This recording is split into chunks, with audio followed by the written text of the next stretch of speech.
So before we get too far, I wanted to go over sewing in the ends, because I do not like at the end when I have to sew in every single end from the whole project. So I'm going to be sewing in my ends as I go. I mentioned darning needles, which is what these are. They're similar to sewing needles. It just, as you can see, they're not sharp at the end. They come in all different sizes and thicknesses. Obviously, like, you use this one for really chunky yarn. I use this tiny one as often as possible, unless I absolutely cannot get the yarn to go into it, because I guess, I don't know why, probably because I'm used to sewing, cross stitching, so I just prefer the small needle, I guess. But you can get these at Walmart or on Amazon. I've never bought just one, but I imagine it would only be like $1 or something to just get one of them, or you can get a pack with different sizes. There are also plastic ones which are cheaper, which is what I bought in the first place, but I do not recommend those, simply because and it might be different for you, but since I crochet so tightly, I have to really jam these in there, and the plastic ones do not last very long, for me anyways. So I really need the sturdiness of these metal ones.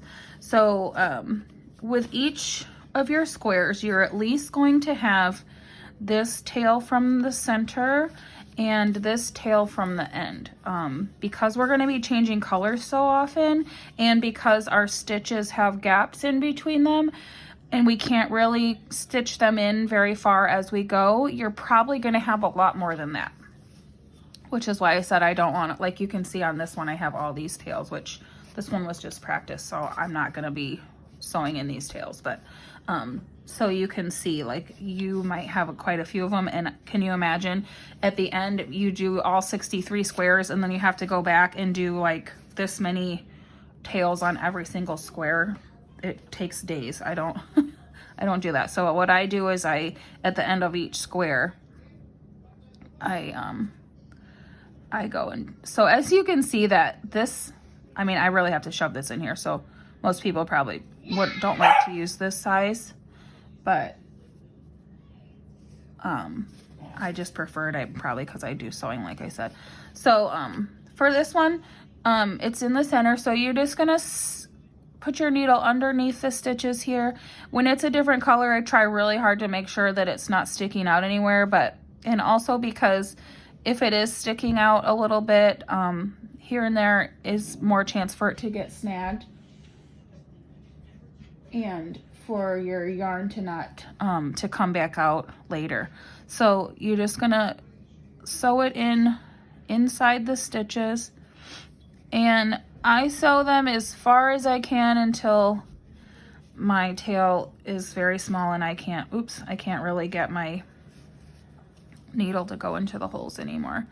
And if it's one like this where you change colors, so you have two tails, I sew it in, and then I also tie a knot around, and I'll show you that when we get to it, but so that I make sure it's not going to come out, because I have noticed over the years in different projects, different kinds of things, every once in a while you'll have a tail that comes out, and I mean, when it's something I made for myself, obviously it's not that big a deal because I can just cut it off, but I'm always worried that a project I send to someone is going to come apart, you know, because the tail came, well, for one thing, it doesn't look very nice if the tail comes out, but also it's certain tails, it depends on how you do it, it might unravel your whole thing. So so I just keep going through until just inside those stitches. And this one's the easiest one because in the center you have all these stitches shoved together, so that one's super easy. So I just went around, and I had already sewn it around the first time, you remember from yesterday when we did our day one circle, and then you're just going to cut that off as close to the thing as you can. So then you just make sure it's not sticking out, and that one's done. Okay, and then for the outside one, you can see when I don't have it sewn in that it kind of makes this funny thing here, because it's ending, you know, the rows into each other, and I did my slip stitch there, and now I'm just gonna I'm not going to go this way because that's just going to make this even more noticeable. I'm going to sew it in whichever way it makes this seam the least noticeable. So I'm going to